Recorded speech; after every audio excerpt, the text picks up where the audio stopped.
Pessoal, boa tarde a todos. Meu nome é Márcia Ram, para quem não me conhece. Eu sou docente e pesquisadora da Conscienciologia desde 2003. Sou graduada em Ciências Jurídicas e Sociais, especialista em Gestão de Conflitos e Práticas Restaurativas e em Gestão da Aprendizagem. E eu estou aqui pela Juriscons, que é a Associação Internacional de Paradireitologia. Nós temos uma web conference uma vez por mês, onde os voluntários fazem palestras e online para todos de forma gratuita. E hoje nós vamos falar sobre um tema muito importante, que é a autodecisão de megafraternidade. Esse tema foi um tema bem desafiador para mim. O Fabrício sugeriu que eu assumisse essa tarefa de falar sobre isso, né? E quando a gente fala nessa questão, ou vai estudar a questão da fraternidade, a gente acaba percebendo assim o quanto que esse tema é amplo, o quanto ele é importante e como isso permeia a nossa vida, a nossa pacificação, a nossa forma de lidar com o outro. Então, gostaria de agradecer a presença de todos vocês, online e presencial. Fiquem à vontade, gente, para a gente conversar, para a gente trocar ideia, tá? Quem quiser, tem o chat aqui. E também presencial, se quiserem fazer perguntas, façam com a voz bem alta, para que todos possam ouvir. Então, vamos começar. Bom, eu estou tentando aqui. Os objetivos dessa palestra, né, eles são, em primeiro lugar, a gente apresentar a Juriscons e a Conscienciologia, para vocês saberem onde que vocês estão e o que é essa ciência, Conscienciologia, né, que tantas pessoas já estão falando por aí. Também, dentro da temática da palestra, nós vamos contextualizar a relação direito para direito. Por que se chama para direito? O que é o tal do direito e o tal do para direito? Qual a diferença entre o dever e o para dever? A fraternidade e a megafraternidade. E vamos questionar se a fraternidade ela é um para dever ou não. Também vamos divulgar os nossos eventos aqui, que estamos no início do ano, essa é a primeira web conference do ano, então a gente quer trazer assim um leque de opções para vocês estarem se aprofundando na Conscienciologia durante o ano. Pessoal, a Juriscons é uma instituição conscienciocêntrica, ela é baseada na interassistência. O foco do nosso trabalho é auxiliar as pessoas a se entenderem mais de uma forma multidimensional, ou seja, sob os aspectos físicos, extrafísicos e universalistas, quer dizer, considerando não apenas o local onde a gente mora, considerando todo o universo, toda a gama de consciências e pessoas e seres que estão no universo, no cosmos. Nós temos uma natureza científica, então a gente busca entender a consciência através da ciência, visando nos educarmos, visando aprimorarmos a nossa cultura, e é bem importante a gente dizer que nosso caráter aqui, ele não é político, não, ele é apartidário, nós temos a intenção realmente de esclarecer e de auxiliar. Nós atuamos com base no trabalho voluntário, então hoje nós temos 53 voluntários que atuam em todo o Brasil, em diversas áreas.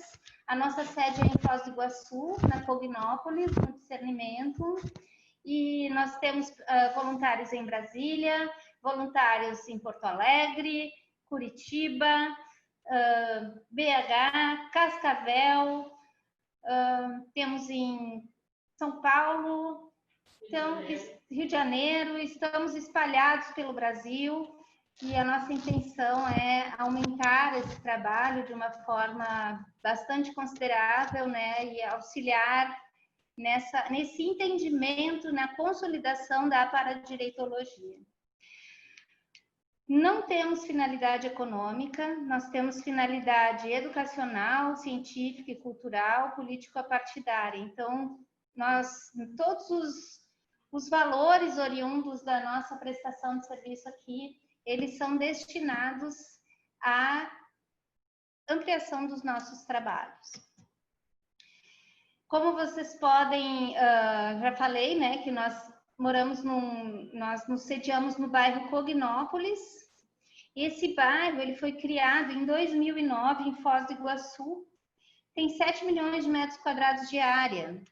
E nós temos aqui 1,7 milhões de metros quadrados que formam a área da Conscienciologia. Aqui, nessa região, nós temos 25 instituições e todas são voltadas ao estudo da Conscienciologia. Temos instituições que, por exemplo, a IEC, que é voltada à expansão da Conscienciologia, a Apex, que é voltada a você entender por que você está aqui, qual a sua programação existencial, o que você tem que fazer no mundo. A Sinvexis, que ela é destinada a uma técnica de aceleração da própria evolução, de forma que você inverta todo o caráter da sua evolução. Enfim, temos várias instituições, cada uma com foco específico, e todas trabalhamos juntas em prol da Conscienciologia, ainda que cada uma com a sua especialidade, né? Nosso objetivo, então, é trabalhar de uma forma bastante intensa, e temos muitos pesquisadores que se mudaram para Foz, de várias áreas do Brasil. Eu mesma vim de Gramado, no Rio Grande do Sul, e estou aqui há 7 anos pesquisando nesse centro de pesquisas e estudo. Nós contamos com uma holoteca, contamos com o holociclo, e vários laboratórios disponíveis no CAEC para a gente desenvolver pesquisas e aprimorar o nosso trabalho de uma forma autônoma. A base do trabalho aqui da Conscienciologia é o princípio da descrença. Esse princípio é muito importante. Entender isso é fundamental para a gente poder seguir à frente nas pesquisas, nas nossas autopesquisas. Esse princípio, ele nos diz que não acredite em nada, nem mesmo o que for dito aqui nessa conferência. Experimente, tenha suas experiências pessoais. Então, gente, aquilo que for dito por mim e por qualquer um da Conscienciologia é baseado na experiência pessoal, na autocomprovação. A gente pede que não acredite, por quê? Porque a experiência, ela é irrefutável para o pesquisador. Na medida em que você tem uma experiência que transcende a sua cognição, que é maior do que o seu entendimento, aquilo passa a fazer parte de você de uma forma mais completa. Então, assim, não vão no meu bico, tenham as suas experiências pessoais. É importante a gente falar que a Conscienciologia, ela foi criada enquanto ciência pelo pesquisador Valdo Vieira, que escreveu diversos tratados a respeito da Conscienciologia, promoveu a Enciclopédia da Conscienciologia, que hoje vem sendo escrita por mais de 500 verbetógrafos, escreveu o livro Homo Sapiens Pacíficos, o Reurbanizatus, 700 experimentos da Conscienciologia e o livro Projeciologia. Então, o professor Valdo, ele é o precursor dessa ciência e fez uma obra incrível, escreveu com uma velocidade que muitos de nós não temos nem capacidade de ler. Ele fez muita coisa e muitos estão ainda pesquisando suas obras, e é uma pessoa, uma consciência que já não está mais aqui, né? Mas nessa dimensão, mas a qual nós devemos muito em termos de ciência. O que é a Conscienciologia, gente? Quando a gente fala em Conscienciologia, a gente estuda a gente. a própria consciência. É uma abordagem integral do estudo a respeito da gente mesmo. A gente estuda a consciência olhando a gente sob o aspecto físico do nosso corpo, olhando as nossas emoções, as nossas ideias e também a forma como as nossas energias atuam no meio em que a gente vive. Sinônimo de consciência é o ego, a alma, a essência, o eu, a individualidade, o self. Então, quando eu falo em consciência, quando a gente falar em consciência, significa o nosso ser, a nossa essência, aquilo que nós temos de mais puro, aquilo que está dentro da gente e que vem sendo criado ao longo de múltiplas existências. O objetivo da Conscienciologia é que a gente se torne cada vez mais lúcidos quanto à realidade. E, em especial, aqui na Jurisconta, é quanto à realidade da Paradireitologia. Abordando, então, a melhor forma das nossas ações, a melhor forma da nossa manifestação, as nossas condutas mais íntegras, justas e retas. A Conscienciologia, ela trabalha sob paradigma consciencial, quer dizer, um novo paradigma. A ciência convencional, ela trata o paradigma cartesiano, ou seja, aquilo que eu posso comprovar fora de mim é o que vale. O paradigma newtoniano e cartesiano, frente ao paradigma consciencial, ele apresenta algumas diferenças, pois a nossa base, nosso método de pesquisa é a autoexperimentação. Então, nós vamos trabalhar não com a experimentação de um objeto externo a gente. Tudo o que a gente trabalha aqui, e isso para mim é muito sério, assim, a gente olha sob o ponto de vista do que a gente tem a ver com isso. Então, se determinado fenômeno, determinado fato acontece, a gente procura abordar esse conteúdo, esse fenômeno, sob o ponto de vista do conteúdo, não apenas do efeito daquele fenômeno, mas procurando entender também o que isso tem a ver comigo, o que isso vai me ensinar. Nós trabalhamos de forma integral nesse paradigma, ou seja, considerando a holossomática, que são os múltiplos corpos de manifestação, nós vamos explicar isso mais adiante, a multidimensionalidade, que a gente também vai tratar dessas múltiplas dimensões que temos, a multiexistencialidade, que também é a hipótese de pesquisa nossa com a qual nós trabalhamos, bioenergética, cosmoética, universalismo e autopesquisa. A bioenergética é a questão do quanto que a gente interage aqui com essas energias do cosmos, e a autopesquisa, nesse sentido, é muito importante para todos nós. A Conscienciologia, então, sob o ponto de vista da energia, gente, é muito bom é importante a gente entender que há dois tipos de energia.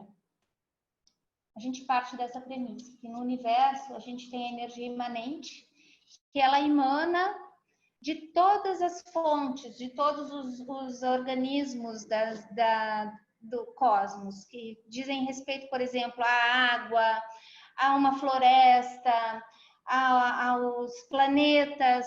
Essa energia imanente, ela está onipresente, ela permeia tudo que existe. Então, às vezes a gente vai para algum lugar que a gente se sente muito energizado. Aqui em Foz do Iguaçu, por exemplo, nós temos as cataratas. Então, normalmente, as pessoas que saem de lá saem felizes, saem rindo, pela qualidade da energia lá que tem fitoenergia, geoenergia, muita hidroenergia, que é a energia da água, né? Essa energia imanente, a gente absorve e ela é uma energia mais pura. A gente pode absorver essa energia do sol, a gente pode absorver essa energia da terra, das pedras, das plantas. E o ideal é que quanto mais a gente absorve essa energia, mais a gente consiga mantê-la pura, mantê-la imanente. Isso é bem difícil porque a gente tem energia consciencial, que é a energia das consciências todas. Então, eu tenho energia e cada um de nós temos energia também.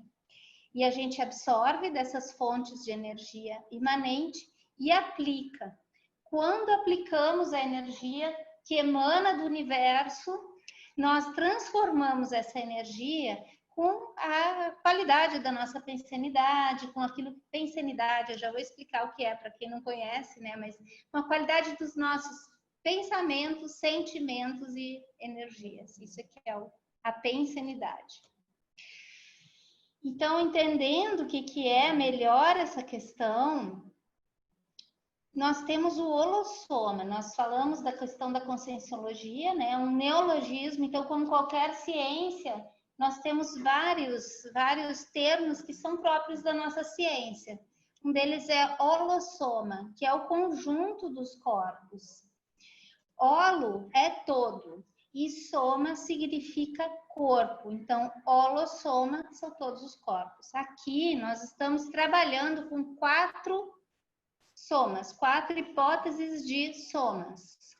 O soma, propriamente dito, que é o corpo humano, energossoma, que é um corpo energético. Então, na imagem aqui dos slides, vocês podem observar aqui o soma, né, como aquele corpo deitado. O psicossoma, que já está aqui ligado por um cordão ao próprio soma. O corpo emocional, o psicossoma é esse corpo emocional, quer dizer, é o corpo que permeia os nossos sentimentos, as nossas emoções. E o mental soma, representado na imagem por aquela bolinha branca, como sendo o corpo das nossas ideias. A gente pode comparar essa questão do holossoma àquelas bonequinhas russas, que ficam uma dentro da outra. Então, aquelas bonequinhas, você vai abrindo e você vai tirando elas. Elas existem separadamente, mas no estado da vigília física, quando a gente está acordado, quando a gente está na intrafisicalidade, nós temos esses 4 veículos de manifestação da consciência. Veja, a consciência, ela não é o corpo humano. Esse corpo humano é como se fosse um veículo, ou seja, ele é um carro, é uma bicicleta, ele pode ser um avião a jato, depende da qualidade do corpo de cada um, né? Do quanto que a gente tem saúde, mas independentemente disso, a nossa consciência se manifesta plenamente através do soma, o corpo que a gente tem. Também através do psicossoma, e do mental soma, e do energossoma, mas aqui nessa dimensão intrafísica, dimensão física, dimensão que nós estamos vivendo, é a preponderância da nossa manifestação através do soma, do corpo humano. Então, a gente precisa cuidar muito para que a gente mantenha a nossa saúde, a gente tenha o autocuidado necessário para nos manifestarmos cada vez com maior excelência. Em paralelo, nós podemos dizer assim, que a gente ainda tem um cordão de prata que nos liga o nosso psicossoma e o energossoma. Conforme esses corpos vão se descoincidindo, tal qual as bonequinhas russas, eles permanecem conectados. Ou seja, o nosso corpo energético ele vai se expandindo, como se fosse uma goma de mascar, um chiclete. Sabe quando a gente pisa no chiclete, você vai puxando e vai formando um fiozinho. O cordão de prata ele pode se entender como o energossoma espichado. As energias elas permanecem nos 2 veículos, mas o soma está aqui e o psicossoma se projeta e aí ele fica conectado através desse cordão de prata, que ele não se rompe, que ele fica firme enquanto estivermos vivos. Ninguém pode cortar um cordão de prata porque ele é de energia. Então, normalmente, assim, as pessoas pensam, vamos cortar esse cordão. Não, isso aí só na dessoma, no momento em que descartamos o soma, né? Não tem problema não precisem se preocupar se um dia vocês se projetarem, virem que estão fora do soma, né? Com o corpo se manifestando com o psicossoma, pois o cordão de prata ele permanece ali. E um cordão de ouro que é bem sutil, que liga o nosso paracérebro, o cérebro do psicossoma ao mental soma. A gente pode expandir as nossas ideias de modo a acessar ideias bem mais evoluídas do que aquelas ideias que a gente tem aqui. A gente pode acessar, e isso se comprova pela quantidade de ideias que são acessadas simultaneamente por vários pesquisadores no mundo, a exemplo do avião, do telefone, que vários pesquisadores acessaram ideias geniais de forma praticamente simultânea, tanto que hoje há controvérsias a respeito de quem de fato descobriu o avião, telefone, entre outros inventos. E aí, gente, nós temos a multidimensionalidade, nós temos 3 estados de manifestação. Nós aqui no intrafísico, ou seja, na dimensão intrafísica, que é essa dimensão física, palpável, material, nós somos consciências intrafísicas, consciências. Quando a consciência está no estado extrafísico, ela já não se manifesta mais aqui. É quando ela falece, ela dessoma, ela descarta o soma. E aí ela vira consciência extrafísica. Nós abreviamos como sendo consciex. E nós temos também o estado consciencial projetivo, que é justamente quando a gente diz coincide os nossos veículos como as bonequinhas russas. Tá tendo alguma dúvida, pessoal? Todo mundo entendendo direitinho, principalmente quem não conhece a conscienciologia? Tudo bem, Ju? Tudo bem? Mais alguém que tem alguma questão, algum complemento? Tudo certinho? Então, vamos adiante. Bom, voltando à questão das bases da conscienciologia, nós também entendemos que a consciência evolui em diversas dimensões, que é a dimensão energética, ou de Mener, né, que é dimensão ener, de energética, dimen-ener, né, dimensão energética, que ela é uma dimensão intermediária entre a dimensão física e extrafísica. E ela é uma dimensão natural do corpo energético. Então, quando nós percebemos a energia dos ambientes, quando nós, de repente, nos sentimos cansados, com sono, sem estar necessariamente cansados ou irritados, aquilo pode ser algo que esteja na energia daquele ambiente. Temos a dimensão paratroposférica, que é mais densa, que ela é mais próxima desse nosso padrão aqui intrafísico, que a gente consegue perceber a energia através da matéria, né? Porque a matéria, propriamente dita, ela é composta de muitos átomos, e é curioso porque a distância entre um átomo, o átomo em si, né, ele tem que comprova a questão energética, é que o núcleo do átomo, a distância entre o núcleo de átomo e o elétron é proporcional à distância da Terra ao Sol. Então, veja o espaço que existe entre uma coisa e outra, e esse espaço é composto pela nossa energia. Essa é a hipótese que a gente estuda aqui. Gente, para a gente entender um pouco de multidimensionalidade, tem um filme que é um filme que se chama Amor Além da Vida. Não sei se vocês já assistiram, mas ali dá para perceber várias dimensões aonde atua o ator, né? E esse filme ele traz assim bastante elementos importantes para a gente entender essa questão da multidimensionalidade. Então, para quem quiser aprimorar, aprofundar mais, tentar olhar esse filme com esse viés da conscienciologia é interessante, tá? O filme ele mostra a questão da dimensão extrafísica, da dimensão mais densa, que quando a gente ainda está assim amarrado ao soma, né? A gente não consegue se libertar das questões intrafísicas depois da dessoma. É um filme bastante importante. E aqui, eu acho que dentro da paradireitologia, um dos princípios fundamentais que a gente estuda é a questão da cosmoética, que é o estudo de normas que vão além da ética, porque é a ética cósmica. Então, não é só a ética minha, do profissional, a ética do psicólogo, do advogado, do contador, ela é a ética geral. E aqui ela transcende toda a moralidade intrafísica. Ela é maior que isso.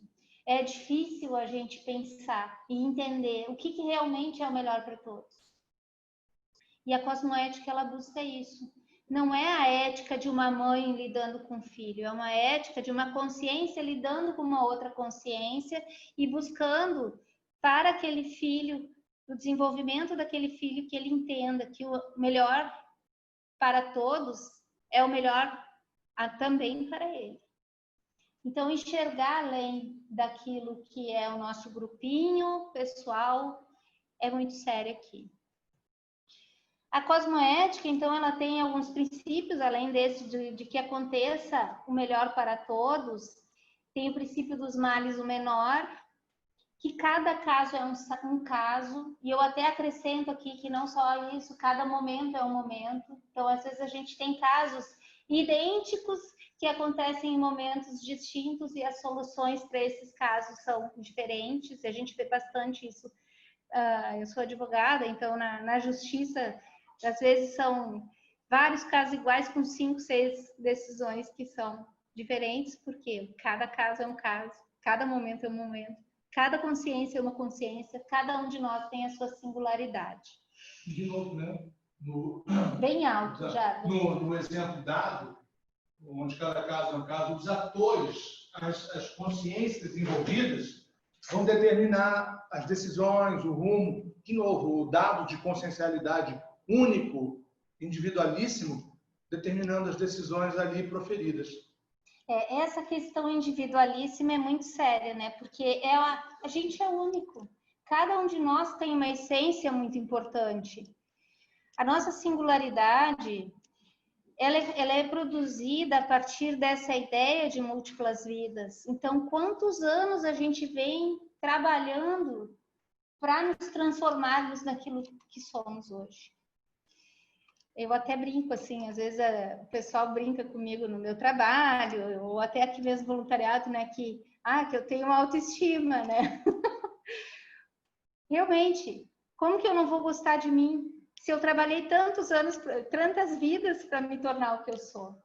Se eu ainda não sou melhor que isso, um dia eu vou chegar. Então, eu acho, assim, que a questão da autoestima, da gente se olhar, é o princípio básico e o começo da cosmoética. Se você não gosta de você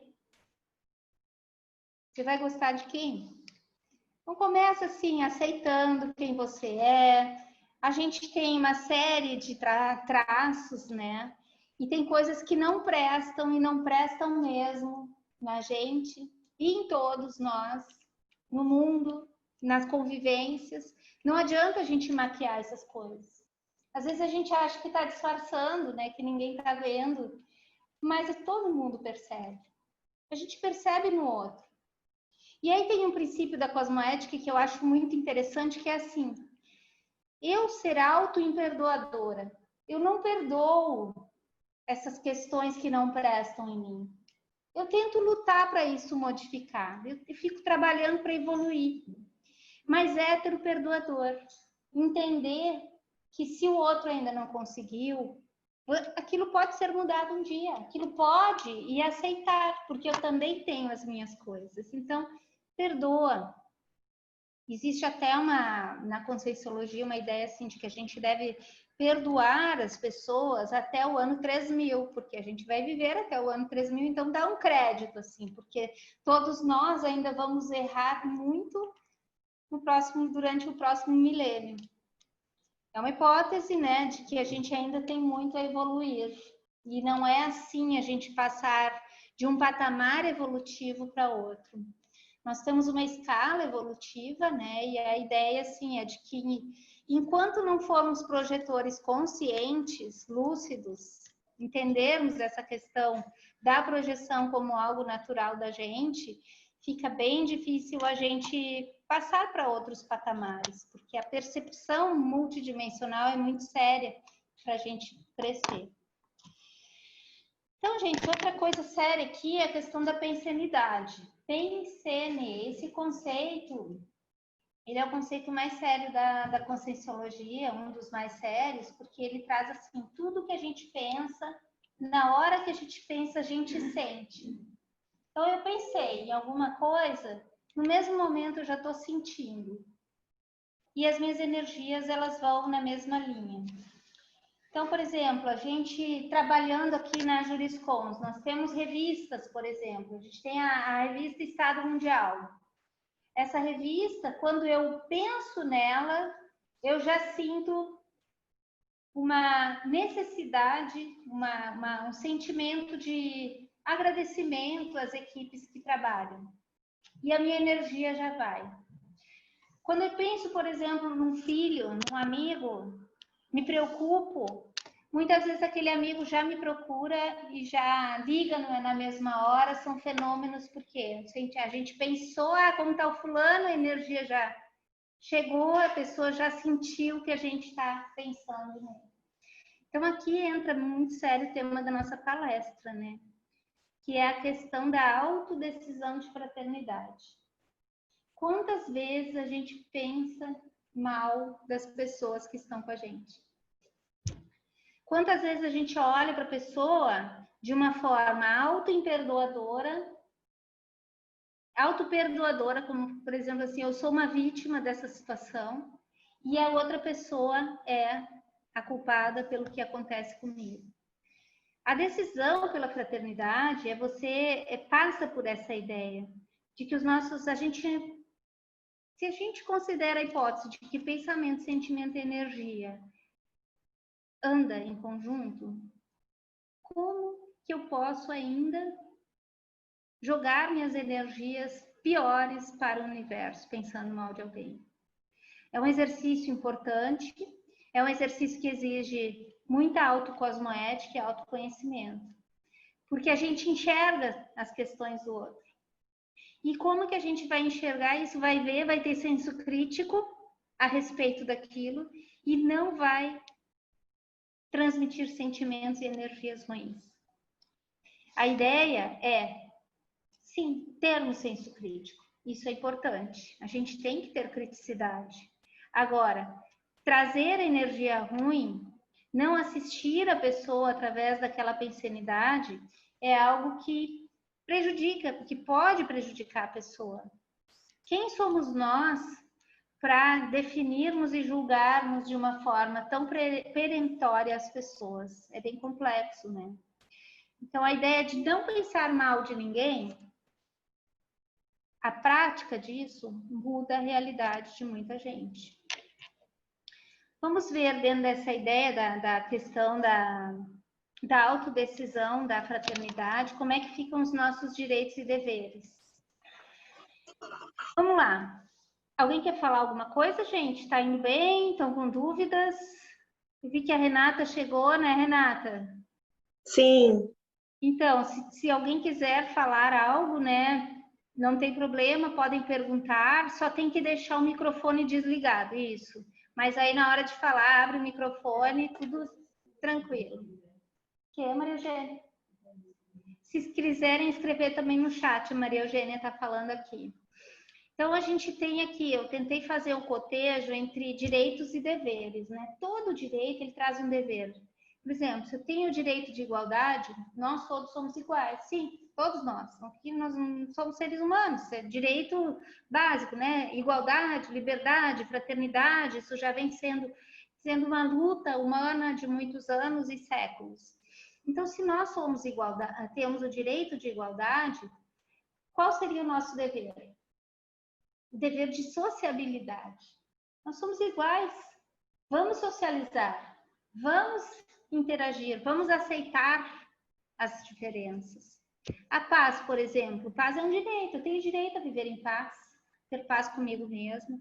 Como é que eu faço para enxergar um dever por trás disso? A preservação da paz no meu convívio social. Então, eu crio um ambiente de paz onde eu estou ou eu crio um ambiente de conflito? Eu sou uma pessoa mais mediadora, mais tranquilizadora, harmonizadora, ou eu sou do tipo espanta-bolinho, que eu chego e todo mundo, opa, chegou, cuidado, cuidado. É bom a gente enxergar em que contexto que eu sou mais conflitivo, que eu não preservo a paz no convívio social. Veja, nós temos o direito à liberdade. A gente pode fazer o que a gente quiser. A gente pode criar conflito, confusões, mas existem regras de convivência. Isso o direito nos traz. O direito é muito sério na vida da gente, ele é muito importante, porque ele traz princípios para a nossa convivência, que são princípios universais e basilares. A fraternidade, por exemplo, ela é um direito também. Lembra da Revolução Francesa? Igualdade, liberdade, fraternidade. Então, nós temos o direito de sermos fraternos. E aí, como é que... de recebermos, né, essa fraternidade. E aí, como fica esse dever de retribuir a vida em sociedade, com ordem, com tranquilidade, com aceitação das diferenças e do outro. Então, gente, os deveres, eles são sempre interligados ao direito. É bom a gente lembrar, porque a gente vive pleiteando direitos, né? Ah, vim defender os meus direitos, eu quero na justiça o que é meu de direito. Mas espera aí, vamos se perguntar, será que eu cumpri os meus deveres todos para estar aqui pleiteando? Direito, então, é aquilo que cria e faz conservar no todo e nas partes a paz para todos nós. O direito, ele visa a viver honestamente. O direito, ele é bom. O direito é importante, porque ele tem a ideia de não lesar ao outro. Cada um tem o direito de ter o que é seu. Veja como é séria essa ciência jurídica. Ele faz com que a gente tenha uma tendência à coesão, à ordem.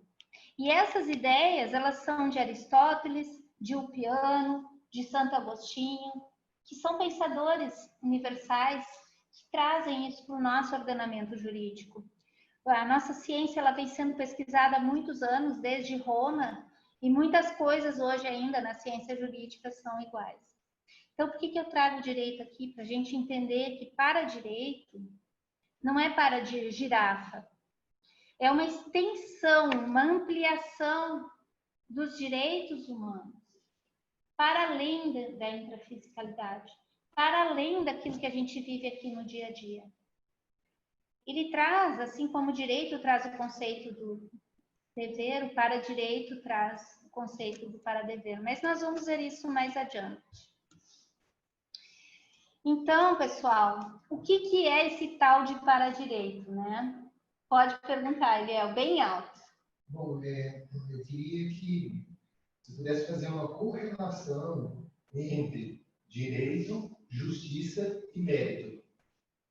Como que essas três coisas se relacionam dentro do contexto evolutivo? O direito, a justiça e o mérito. Então, partindo daquela ideia anterior, né, de que cada um tem o que é seu, vamos pensar juntos. Todos nós temos o direito. Mas o que é justo? A gente sabe o que é justo? A gente tem noção de justiça? A gente consegue entender qual é o nosso mérito? Porque muitas vezes a gente se pergunta assim, por que isso está acontecendo comigo, né? A gente entender de direito, justiça e mérito é a base do para-direito, porque muitas vezes as coisas acontecem porque a gente vive como se fosse num mundo de ações e reações que não nos faz pensar de uma forma mais evoluída. A nossa tendência é sempre devolver na mesma moeda. Então, quando a gente começa a pensar, eu não mereço isso, que é a questão do mérito, a gente começa a se sentir vítima, né? Mas até então, a gente ainda não pensava assim, a gente estava simplesmente reagindo. Na hora que eu começo a me sentir vítima, eu não mereço isso, eu começo a ser vítima daquele sistema, porque antes eu vinha batendo e rebatendo. Alguém dizia alguma ofensa para mim, eu respondia da mesma forma, proporcionalmente. E na hora que eu começo a me sentir vítima, eu tenho duas opções. Ou eu respondo através da pena de talhão, olho por olho, dente por dente, né? Ou não. Eu olho para trás e digo assim, eita, mas eu já tive envolvida nessa situação antes. Eu também ofendi essa pessoa. Eu não cumpri todos os meus deveres dentro desse contexto. E aí eu posso, então, entender de mérito. E aí o meu mérito vai aumentar na medida em que eu conseguir auxiliar essas pessoas das quais eu fui vítima e também fui algoz, porque na hora da disputa de um conflito, eu sempre costumo dizer, eu tenho 2 filhos, né? Eu costumo dizer para eles, olha, e também para os meus alunos, e também sou professora, né? Eu digo, gente, o mais inteligente não é a gente descobrir o que gerou aquele conflito, o que é justo e o que é injusto. O mais inteligente é a gente sair desse contexto. O primeiro que consegue sair e consegue restaurar. Aí entra a questão da justiça restaurativa, que o direito já vem evoluindo para isso e é bem sério. E o paradireito, ele entra aqui como essas regras de convivência, mas não somente no intrafísico. Ele vai tratar dessas relações que a gente tem no extrafísico, no estado projetado, que nós falávamos antes, com as relações que a gente tem depois que a gente dessoma e também com as pessoas que já dessomaram, né? E quando eu digo dessomar, eu quero dizer descartaram soma, não estão nessa dimensão. Não, ninguém perde ninguém. Então, se a gente perdeu alguém nessa vida, a gente, com o tempo, entendendo essa questão de que há a multidimensionalidade, a gente começa a entender que essa pessoa ainda pode receber a influência daquilo que a gente está sentindo e também nos influenciar de alguma forma.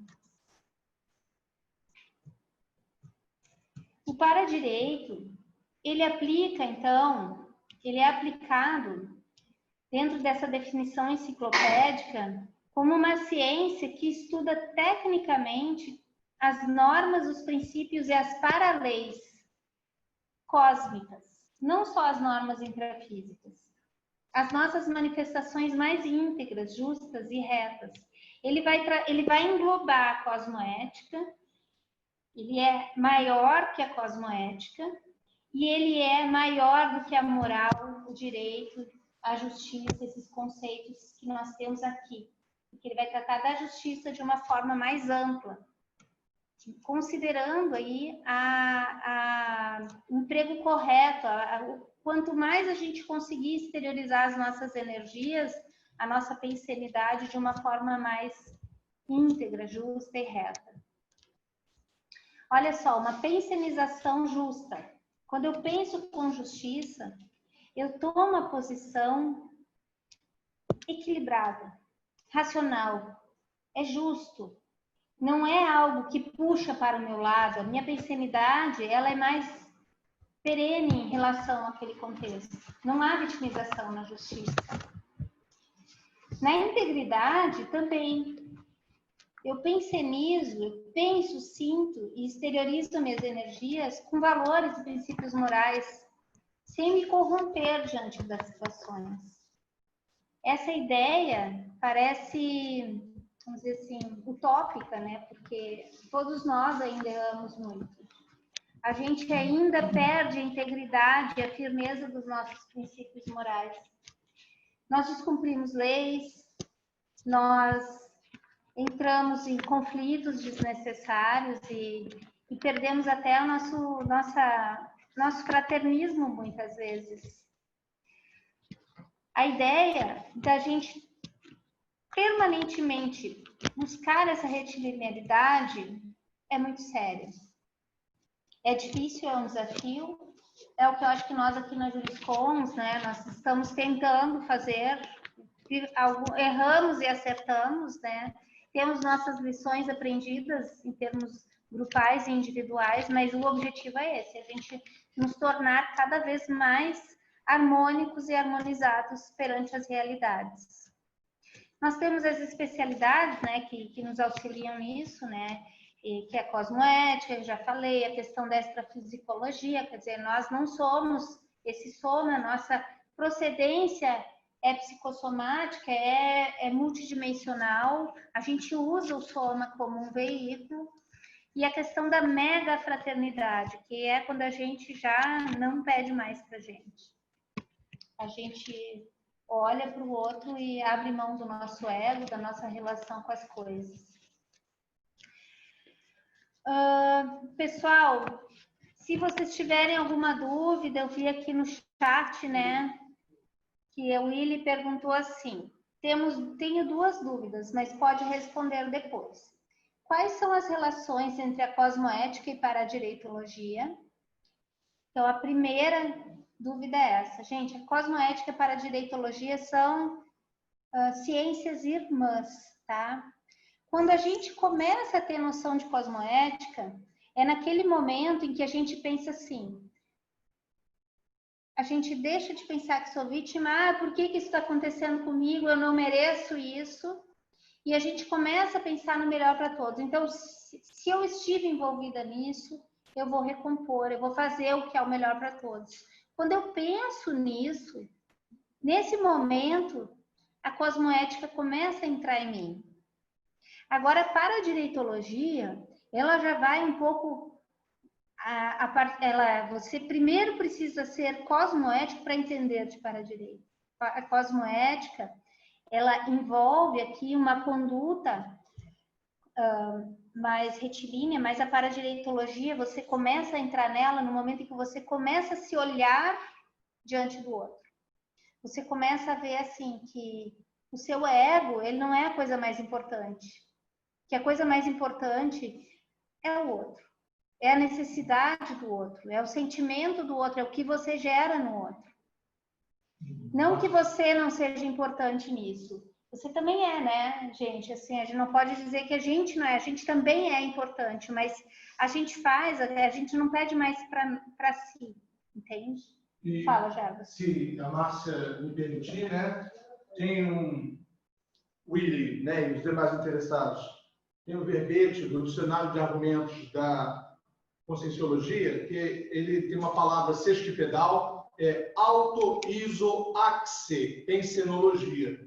E na definologia, e pensando com o dicionário cerebral analógico, pensando nessa analogia, aí ele fala assim, a auto-iso-axe, pensenidade, é o conjunto de cosmopensênios ou parapensênios complexos da consciência lúcida, que apresenta eixos ou núcleos similares de conteúdos entrosados no arcabouço sinérgico de conceitos, concepções e objetivos convergentes, que é o que a Márcia estava expondo entre a paradireitologia e a cosmoética ou cosmoeticologia. Tem esse arcabouço sinérgico de conceitos, concepções e objetivos convergentes, tornando a autopensenidade cosmolínea ou de acordo com o fluxo do cosmos. E a paradireitologia e a cosmoeticologia remetem a esse fluxo do cosmos. Eu sugeriria, então, Lili, dar uma olhada no dicionário de argumentos da Conscienciologia, auto-iso-axe pensenologia. Obrigada, Jarbas. E, gente, assim, quanto à outra pergunta do Willy aqui, se a Juriscons vai fazer eventos ou cursos junto com a Cosmoetos, que é a IC especializada em cosmoeticologia. A ideia nossa nós estamos abertos à parceria, sim, nós somos ICs irmãs, porque praticamente nascemos juntas do mesmo grupo de voluntários, né, que sempre trabalhamos muito em conjunto.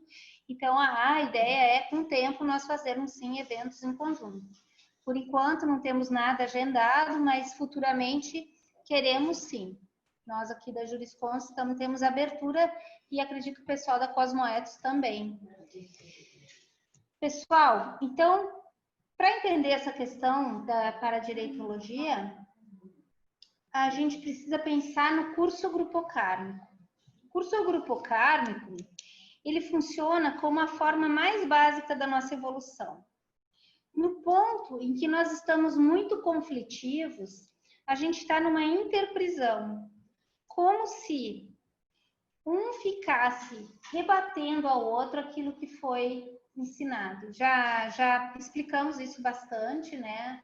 Acho que aqui todo mundo conhece essa questão, já falei para a Ju também, né, Juliane?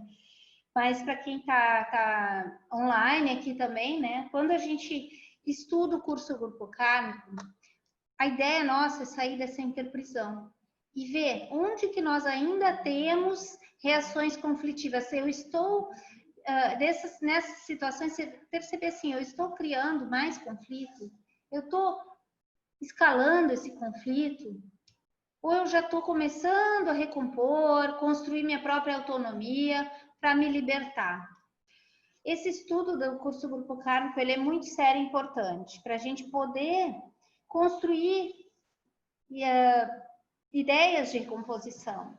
Então, quando eu entro em conflitos, hoje, assim, eu sempre penso assim, bom, eu vou sair o mais rapidamente possível, eu não vou me sentir vítima porque eu entrei aqui porque eu quis, e eu tenho, assim, um chavão que me ajuda, que é uma espécie de senha, que é assim, qual é a minha recomposição? O que eu tenho que fazer para essa situação melhorar? Voltando àquela ideia, né, de que a gente enxergue tudo sob o ponto de vista do que eu tenho a ver com isso. Então, o que eu tenho a ver com esse conflito, com essa situação na qual eu estou envolvida?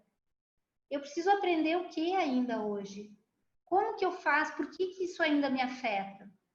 Porque se não me afetasse, eu não entraria em conflito.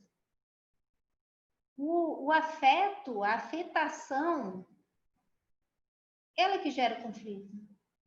Então, eu posso ser afetada positivamente, que é quando eu sinto aquela afetividade por alguém, isso também é afeto.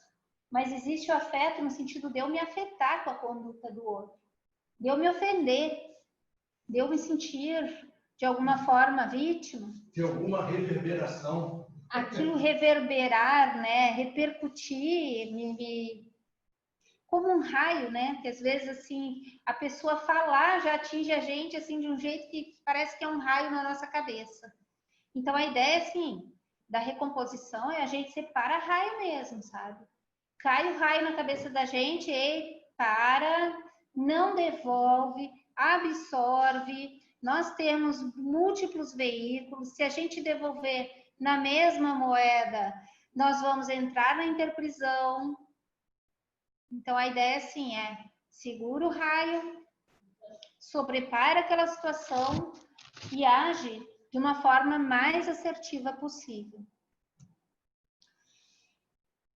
Dentro da questão da paradireitologia, a ideia é a gente ficar mais autônomo possível em relação à convivência no universo. Só um comentário. A Márcia falou, né, agora há pouco, autonomia. E se a gente pensar na formação da palavra, auto é próprio, nomia, nomos, nomoi, né, tem a ver com direito de novo, é o regramento. Então seria o autorregramento. E se a gente pensar nessa dimensão de autobiografia, quando não havia muita regra, assim, o tema da palestra hoje, né, essa autodecisão de fraternidade, fraternismo, é uma regra outra, mais válida, mais pertinente para evoluirmos. Então, é um autorregramento apontando para isso. Porque assim, dentro dessa ideia, eu posso me relacionar com a pessoa de uma forma fraterna ou antifraterna. Então, se eu pegar, por exemplo, a questão da anomia, que é eu sem essa autonomia, o princípio... Sem regras. Sem regras. O que seria uma anomia? Eu me relacionar no meio da bagunça, da desordem, dispersa, egoísta. Quando eu começo a ampliar isso, eu já vou para a heteronomia, como se o meio me influenciasse mais. E aí eu começo a pensar no autoritarismo, no castigo, na imposição, no medo. A autonomia, então, ela me coloca num contexto mais fraterno, onde eu entendo a questão de causa e efeito. A afetividade, então, na autonomia, isso envolve, gente, a autonomia moral. Como que eu tenho essa autonomia moral? É eu entender desse meu código, dessa minha base de cosmoética. A consciência que diz, ó, a consciência dá o primeiro passo para a conquista da autonomia moral quando descobre a sua capacidade de compreender as regras para viver. Há leis injustas e códigos morais imaturos. Há leis injustas. A base aqui, eu acho assim, é a gente entender que se a lei, ela é lei, ela tem que ser cumprida. Mas ainda assim... A escravidão era uma lei. A escravidão era uma lei injusta, né? E quanta gente padeceu sobre essa questão da escravidão, né? As leis de segregação racial, mesmo pós-escravidão, África do Sul, o sul dos Estados Unidos. E vocês acham que nesse período de escravidão a gente estava mais na anomia, na heteronomia ou na autonomia? O que vocês acham? Qual é a opinião de vocês? Na minha concepção, eu acho que é a anomia.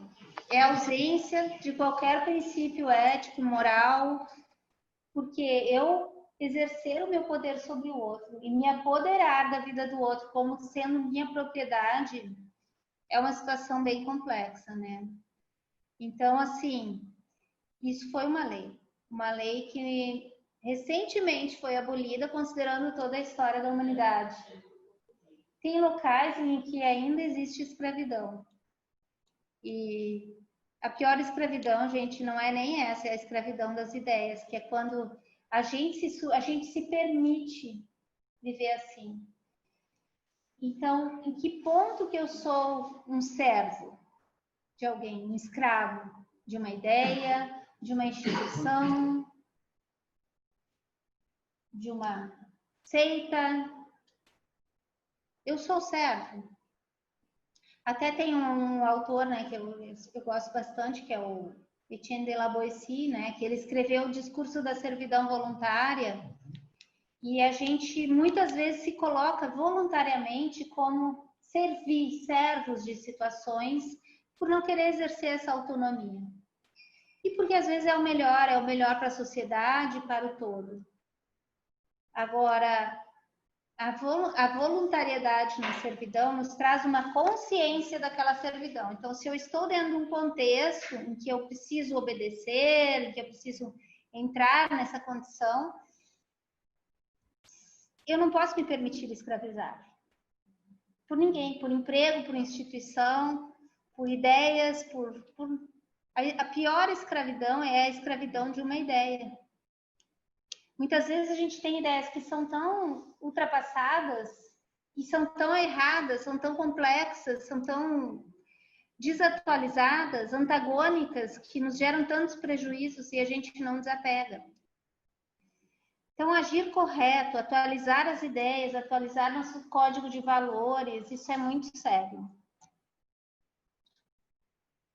Para direito, ele trata da equanimidade. Esse é um princípio bastante sério que nos coloca assim, quando eu penso nessa questão da equanimidade, me vem muito mais forte de tudo é a questão da neutralidade, da imparcialidade e da retidão de caráter. É um exercício você se manter neutro. Dentro de um conflito, dentro de uma situação, a gente quer o quê? Se posicionar, a gente quer dizer nossa opinião. Eu penso isso, eu sou assim, a minha ideia é essa, tudo bem. Eu também dou minha opinião para tudo. Uma coisa é ter opinião, outra coisa é divergir da pessoa. Divergir da ideia, nós precisamos, porque senão a gente também não vai adiante. Agora, divergir da pessoa, agir anticosmoeticamente contra as pessoas nos coloca numa condição bem, que na minha opinião, assim, nos tira a tranquilidade. E o que, né, só lembrando, Márcia, o professor Paulo sempre falava, critique, aponte o erro do comportamento, das ações da pessoa, mas não a pessoa, não coloque nenhum demérito ou depreciação sobre a pessoa, mas aponte os erros do comportamento, mas preserve sempre a pessoa, como a Márcia havia falado antes, auto-imperdoador para nós mesmos, né, o que temos de ações erradas, e hétero-perdoador, perdoando o outro, mas apontando, fulano, fulana, esse comportamento, né? Gente, nem sempre é fácil a gente se colocar numa condição de conflito dessa forma, sabe? Eu vejo assim que a melhor coisa nessas horas é a gente lidar com honestidade. Quando eu me coloco com empatia e honestidade, é mais fácil de eu me libertar das situações. Digamos que alguém fale alguma coisa que tenha me ofendido. Eu tenho a opção de dizer, olha, fulano, eu não gostei quando você me falou isso. Isso me ofende, isso me deixou chateada, isso me colocou numa situação de constrangimento e eu não entendi por que você faz isso. Dizer isso é uma coisa, outra coisa é retribuir a ofensa. É você ir contra aquilo. Então, dentro do campo das ideias, às vezes quando a gente tiver ajudar a pessoa e não dar ideia, a gente pode ficar sem lidar bem com essa questão, como o Jarbas falou, né? Pessoal, então o que é o para-dever? Nós temos meia hora ainda, né? E eu quero avançar nessa questão. O para-dever, ele vem com uma ideia assim de situações que a gente se programou para fazer. Como a gente tem assim um para-direito de se manifestar aqui, nessa dimensão, com a nossa integralidade, com a nossa pureza, com aquilo que a gente é realmente, a gente também tem para-deveres. A gente não está aqui a turismo, a gente não veio para essa dimensão intrafísica, a gente não ganhou um soma, saúde, condições por nada. Então, a gente nasce numa família porque a gente tem compromissos com aquela família. A gente nasce, a gente tem filhos e se interrelacionam, está num trabalho porque nós temos compromissos nesse trabalho. E às vezes esses compromissos, eles vão além dos compromissos de ter que cumprir uma tarefa. Digamos que eu trabalho numa situação que mexa com muita gente. Ou que eu trabalhe por exemplo, eu realmente trabalho num órgão de saúde hoje. E eu vejo assim que auxiliar juridicamente para que as pessoas tenham saúde é uma coisa importante. Mexe comigo. Eu tenho essa sensação. Essa sensação no nosso trabalho, assim, de que a gente está fazendo a diferença, quando a gente sente isso, muitas vezes tem um para-dever por trás. Porque são compromissos, quando a gente firma um compromisso de fazer determinada atitude, e isso passa a ser um para-dever, isso não é firmado aqui. Às vezes faz parte da nossa programação existencial a gente passar por determinadas etapas. A gente se programa antes de nascer. Para que eu me programei? Para que você se programou? Por que a gente está aqui? Essa é a nossa grande dúvida. Muita gente já tem mapeado, já tem programado a sua vida, já definiu onde quer chegar. Só que, às vezes, esse onde quer chegar, ele é meramente financeiro ou envolve só um status. A gente pode, além disso, a gente pode começar a recompor. O que eu quero recompor? Lembra daquela pergunta? Como que eu saio dessa fieira da grupo karmalidade, do meu karma? Não basta eu dizer eu não tenho nada a ver com isso. Eu já sou outra pessoa, já não tenho mais aquele soma. Não, eu só não tenho mais aquele soma. Mas eu ainda tenho aquele psicossoma, eu ainda tenho aquele mental soma. As minhas energias muitas vezes não mudaram. Então, eu olhar para alguém e dizer, olha, não tem mais nada a ver com o que eu fiz para você no passado, desconsidera o sentimento daquela pessoa que às vezes pode vir te cobrar. Os nossos credores, gente, eles cobram as dívidas, não é? E a gente pode ter credores que venham de longa data. As nossas relações, elas são de interprisão. nós ainda estamos nesse estágio, muitas vezes, de ter que recompor, porque somos muito egoístas, nós pensamos muito em nós mesmos. Quando a gente começar a pensar na recomposição para o outro, em ajudar mais, nós vamos ser ajudados. Nós vamos ser os primeiros a ser ajudados.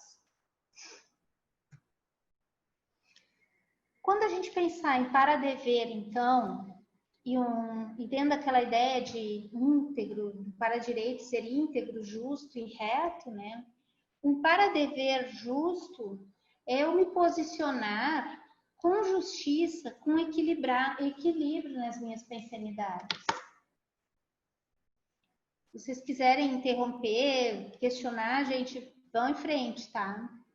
E eu vou tocando aqui. Mas quanto mais lúcida estiver para isso, lúcido, íntegro, completo dentro dos contextos, porque a gente tem condições de ampliar nossa lucidez, perceber a multidimensionalidade, perceber as influências que a gente recebe dessas consciências de todas as dimensões e manter essa inteireza de princípios morais, manter uma incorruptibilidade. A integridade, ela passa por essa incorruptibilidade pessoal. Então, se eu tenho determinados princípios que são fundamentam a minha vida, determinados valores que fundamentam a minha vida, eu posso pautar a minha manifestação nessa incorruptibilidade. Esses princípios são meus. Esses valores são meus. Se eu identifico alguém que não tem o mesmo conjunto de valores e princípios, o que eu posso fazer? Avaliar se meu conjunto de princípios e valores ainda está em dia. Pode ser que eu já esteja defasada em determinadas situações e aquela pessoa que se manifesta de uma forma diferente esteja se manifestando melhor que eu. Então, eu posso usar aquele exemplo que vai me ajudar. Eu vou melhorar se eu usar um exemplo melhor que o meu. Eu posso abrir mão de valores que já são anacrônicos, ultrapassados, né? Mas muitas vezes a gente se apega demais a isso. A incorruptibilidade, ela traz essa ideia também de que não adianta eu dizer para alguém, olha, esse seu valor é ultrapassado. A pessoa vai se manifestar daquela forma enquanto ela quiser, enquanto ela achar que é bom para ela, enquanto ela não tiver lucidez para amadurecer dentro daquele contexto. A minha retidão, então, que é a integridade, né, justiça e retidão, esses conceitos, a minha retidão, ela vai partir dessa questão de eu manter, então, os meus princípios, desde que não sejam anacrônicos, que sejam princípios evolutivos e que eu mude os anacrônicos. Está errado em mim? Gente, por que não mudar? Manter os meus pensamentos, os meus sentimentos e as minhas energias retos. Eu costumo ser sincera e eu tenho como hábito isso. Se algo me incomoda, eu falo. E aquilo às vezes choca, mas a gente precisa esclarecer. Às vezes eu posso estar errada também. Então, a gente se colocar íntegro é a gente falar o que a gente pensa, o que a gente acha certo, o que a gente acha errado, manter essa evolução, essa ideia de que a gente pode mudar a partir do diálogo. O para-dever, ele tem relação com essas questões. A gente se manter equilibrado. A gente se manter sempre em constante mudança. Existem pensamentos, sentimentos e energias que são mais evoluídos. Eles estão além daquilo que é normal. E a gente chama isso de ortopensene.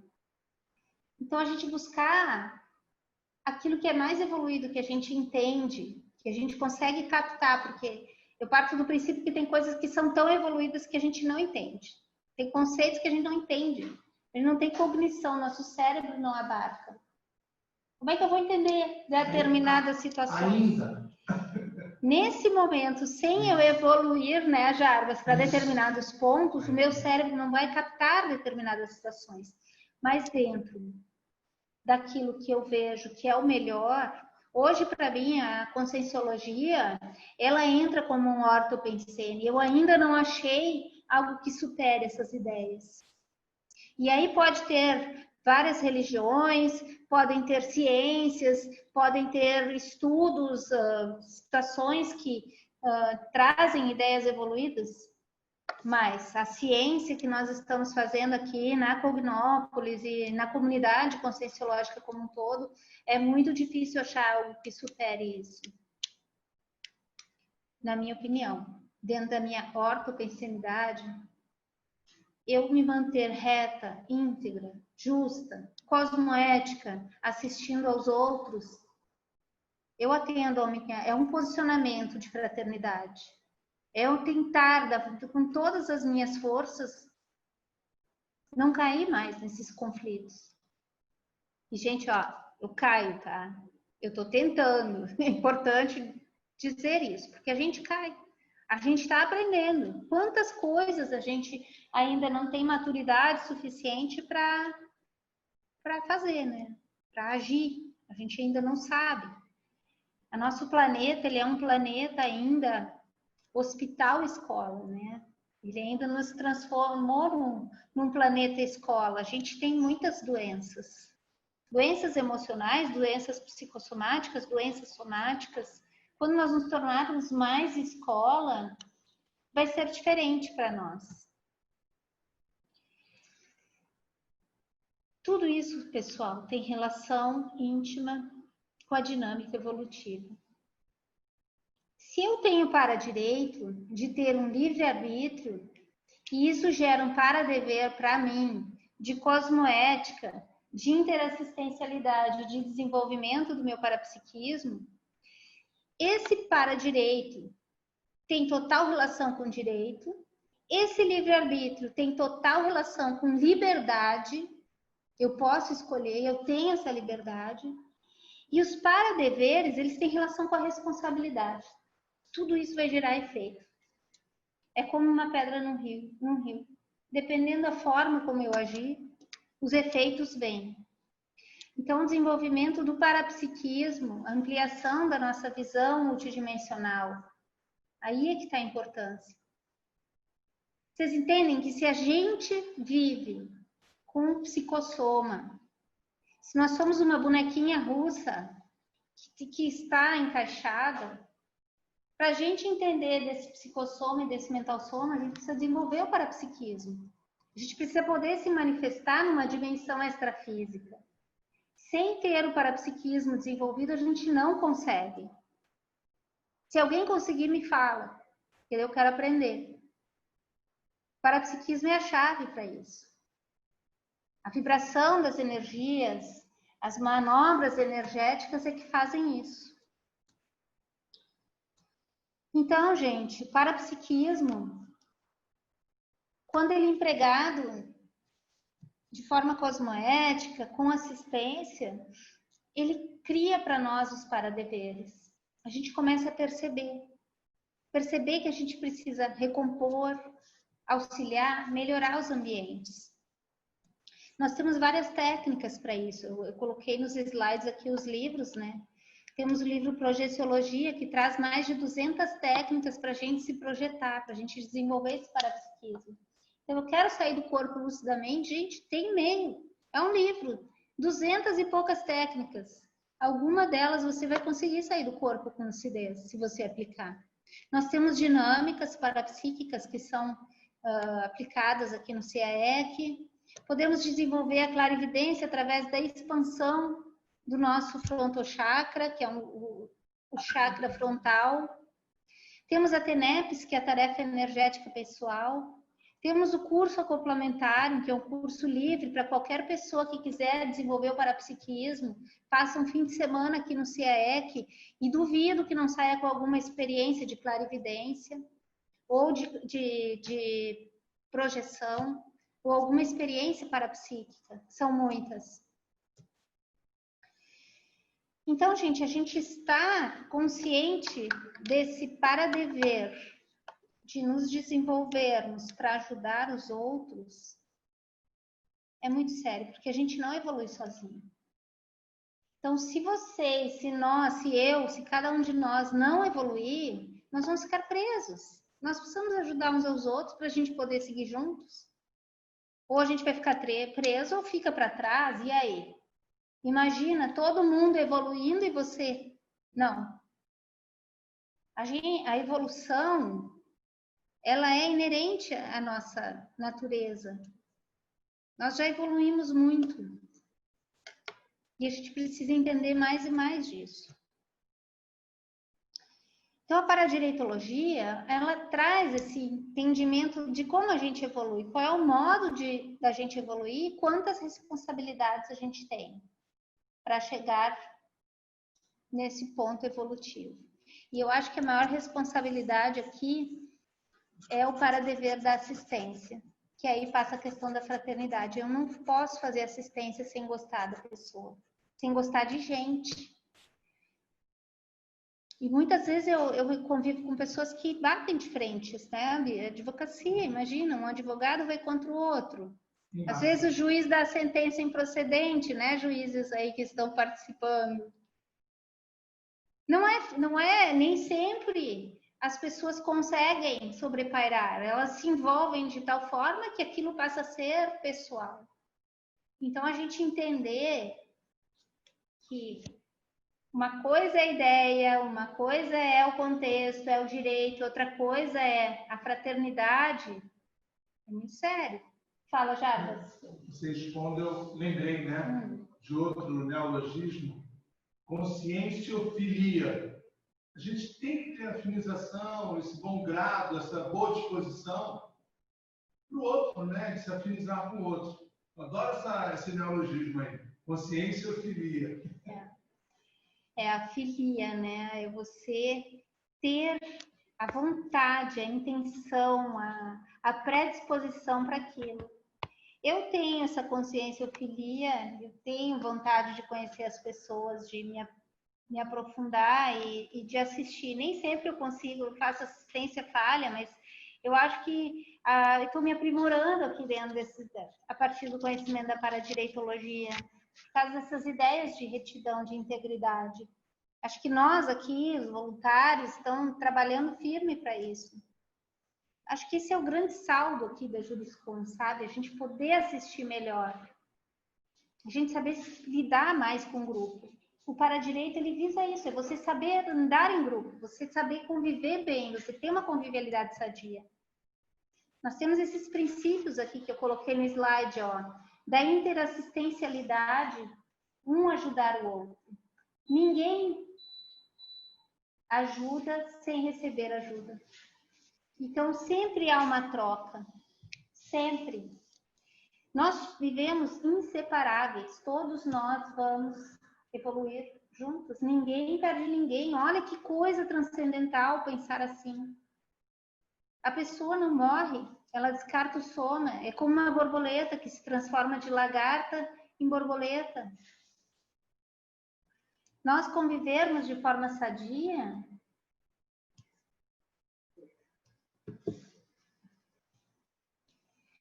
a gente conviver de forma sadia nos coloca assim dentro de uma situação em que o efeito daquela vida sadia melhora o nosso dia a dia. A anticonflitividade, ela entra aqui.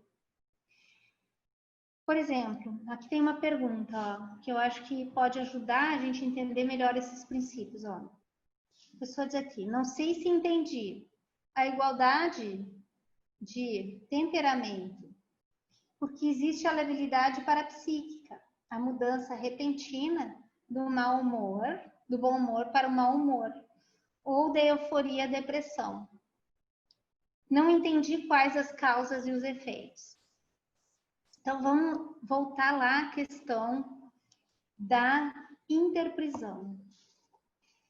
Qual é o efeito de eu chegar num ambiente com mau humor? Qual é o efeito? Vamos pensar. O que acontece energeticamente quando eu chego com mau humor? Quando chega alguém com mau humor na minha casa, eu já percebo, olha só, Não é assim? Chega a pessoa lá com problemas, com dificuldades, brigando. O que acontece? A gente não se contamina com aquilo? E do contrário, a pessoa chega bem-humorada, chega rindo, feliz, aquilo vai espalhando, vai abrindo, contagiando. Então, contagia para os dois lados. Tanto o mau humor quanto o bom humor. Tanto a raiva quanto o amor. Tanto a fraternidade quanto a antifraternidade, o belicismo. Aqui entra a questão, né? A pessoa pergunta sobre a labilidade parapsíquica. Então, assim, você buscar um temperamento mais íntegro, mais reto, retilíneo, uma manifestação mais equilibrada. A coisa mais difícil que tem é mudar o temperamento, pessoal. Mas é possível nessa vida. Eu acho que pode ser o desafio da gente. A gente fazer com que o nosso temperamento saia do belicismo e parta para o pacifismo. Nós vivemos muitas guerras enquanto seres humanos até hoje. No século passado ainda tivemos duas guerras mundiais. Longos anos foram vividos em guerra no século passado. Nesse século a gente está na iminência de guerras também, e tem guerras acontecendo. Então essa mudança da guerra para a paz é o oposto. A gente não precisa mais ser lábil nesse aspecto. Vou para a guerra, vou para a paz. Estou bem, estou mal. Estou ruim, estou bom. Essa dicotomia, ela nos coloca numa condição de desequilíbrio. Porque eu vou de um pêndulo, do lado para o outro. Estou mal, estou bem. Estou triste, estou alegre. Estou com bom humor, estou com mau humor. Epa, não dá para eu parar aqui nesse pêndulo?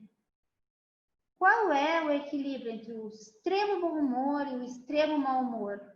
Como é que eu posso me colocar com seriedade e maturidade dentro dos conceitos? Talvez seja isso. Estou séria, madura, enxergando esse contexto.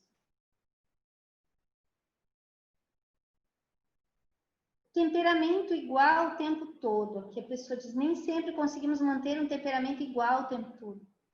Talvez isso não seja uma questão de temperamento, seja uma questão de forma de manifestação da pensenidade. É estado de humor.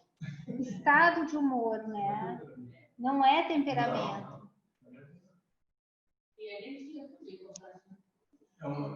A base da conflitividade, ela está nesses polos, tá? Porque enquanto alguém me bate, eu posso rebater. Você é ruim, você é péssimo, você é pior ainda. Mas você é muito pior do que pior. Você é horrível. Você é horrível ao quadrado. Então, você ficar nessa é muito vicioso. Você pode chegar assim, você é muito bom. Olha quantas coisas boas você fez hoje. Você me ajudou, nós conversamos, nós trocamos ideias. Ai, que bom!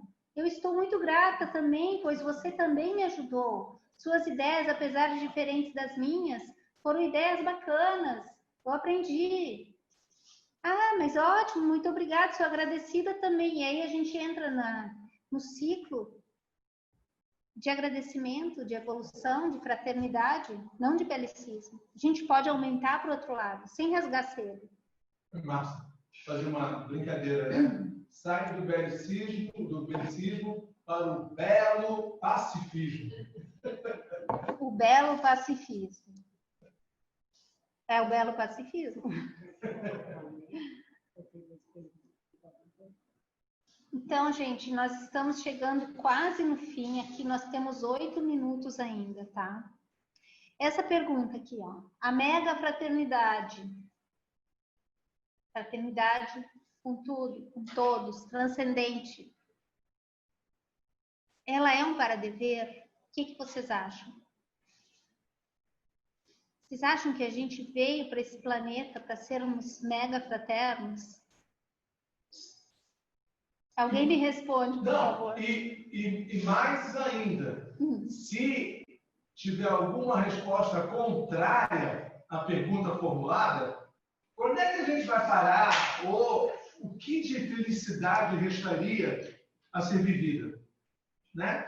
Eu acho que a gente nasce para ser feliz. A gente nasce para ser feliz. E a fraternidade ajuda. Cada vez que eu me dou, eu recebo muito, muito mais do que aquilo que eu doei. Então, gente, aqui já falei da questão do hospital-escola, né? Aqui tem uma pensata do professor Valdo Vieira, que diz que o mecanismo das vidas sucessivas permite que as consciências vivam fisicamente nessa escola, hospital da Terra, para servirem fraternalmente umas às outras. Isso representa a finalidade maior da vida humana. Então, com essa pensata, eu acho que a gente pode responder essa questão.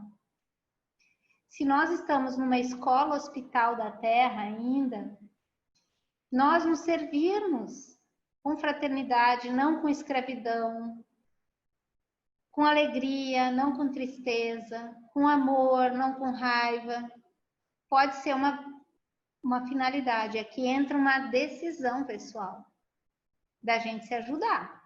Eu me coloco à disposição naquilo que eu puder ajudar. Então, vamos lá. Se a fraternidade é sabedoria, nenhum ato de amor se perde.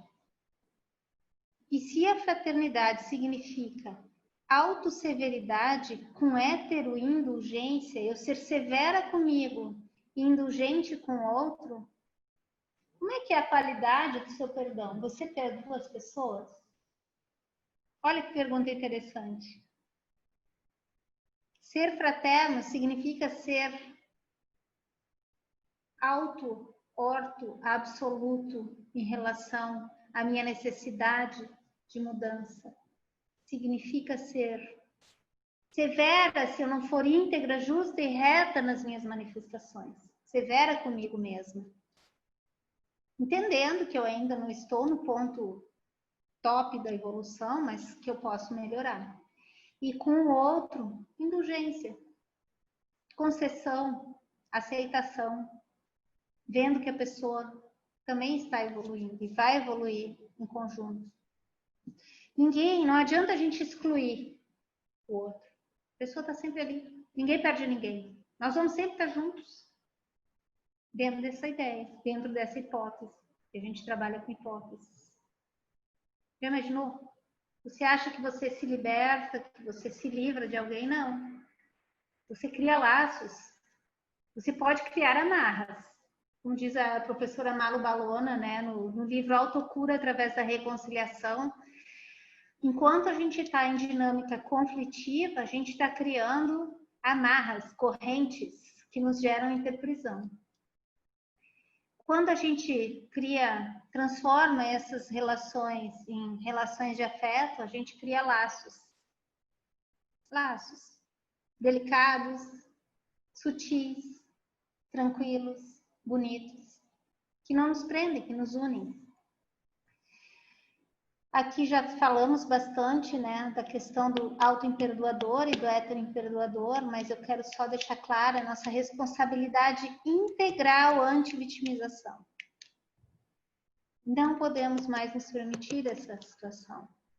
E heteroperdoador, que é aquela ideia do perdão antecipado. A gente já sabe, são seres humanos, são coisas da natureza humana. Ainda vamos evoluir muito enquanto seres, né, consciências. Então, gente, aqui fica essa imagem bela aqui de que o para-direito significa mega fraternidade. E eu gostaria de finalizar já essa apresentação falando um pouco ainda rapidamente, para não tomar muito tempo de vocês, dos eventos paradireitológicos que nós vamos ter ao longo do ano, tá? Nós estamos lançando e preparando uma agenda muito bacana para esse ano. A gente vai ter a Semana da Paradireitologia, que vai ser durante os dias 10 a 16 de agosto. Então, já preparem-se, quem está fora, já pode ir atrás de passagem. O tema vai ser Paradireito e Mega Fraternidade, então está bem dentro dessa palestra. Vai ser uma semana com especialistas tratando dessa temática e a gente, todos nós trocando muito. Vai ser uma semana muito importante. Nós temos já, vai ser a 8ª Semana da Paradireitologia, são 8 anos que a gente dedica uma semana do ano, uma semana inteira para a paradireitologia, e vai ser o 12º Fórum da Paradireitologia. Então, vejam, 12 anos que nós estamos trabalhando aí, então todos estão convidados, esperamos a todos.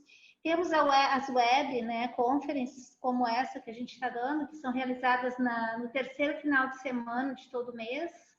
Nossa programação desse ano está interligada com a questão da mega fraternidade.